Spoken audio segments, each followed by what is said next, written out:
৩৫ ফুটের কালী প্রতিমা দুবরাজপুরে। রাত পোহালেই কালী পূজা, দিকে দিকে সাজো সাজো রব। বীরভূমের দুবরাজপুর ডাঙ্গালতলায় ব্ল্যাক ডায়মন্ড ক্লাব অন্যান্য বছরের মতো এবারও বড় কালী প্রতিমা তৈরির উদ্যোগ নিয়েছে।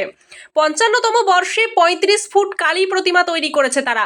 হেমতপুরের মৃৎশিল্পী মাধব বাগদি ও তার সহকর্মীরা দিনরাত এক করে প্রতিমা তৈরির কাজ করে চলেছেন। শেষ মুহূর্তেও তাদের কোনো ফুরসত নেই। এবার ক্লাবের বাজেট ৩ লক্ষাধিক টাকা। কালী পুজোর দিন রয়েছে বিভিন্ন সাংস্কৃতিক অনুষ্ঠান।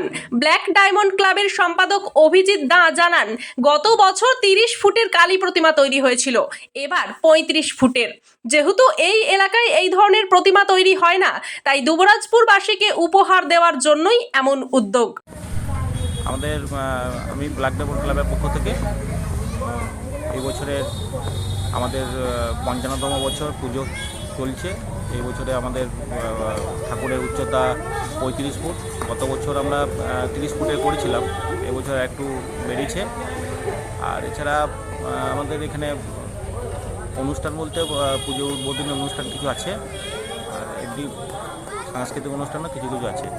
আমাদের বাজেট আমাদের এই বছরের বাজেট হচ্ছে ৩,৬০,০০০ টাকা।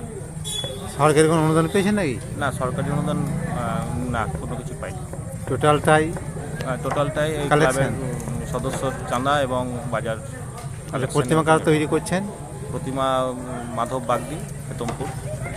আচ্ছা, এমনি ভাবনা কেন এই যে গতবার ৩০ ফুট ছিল? ভাবনা বলতে আমরা দেখেছি আমাদের দুবরাজপুরের ধারে পাশে এই ধরনের বড় কালী কেউ করে না। সেই চিন্তা ভাবনা থেকে আমরা ভেবেছিলাম যে দুবরাজপুরবাসীকে এবং নতুন কিছু দেওয়ার জন্য। সেই চিন্তাভাবনা থেকে আমাদের এই দ্বিতীয় বছর চলছে। আর আপনার পরিচয়? আমার পরিচয়, আমি অভিজিৎ দা, ক্লাবের সেক্রেটারি, ব্ল্যাক ডায়মন্ড ক্লাবের সেক্রেটারি।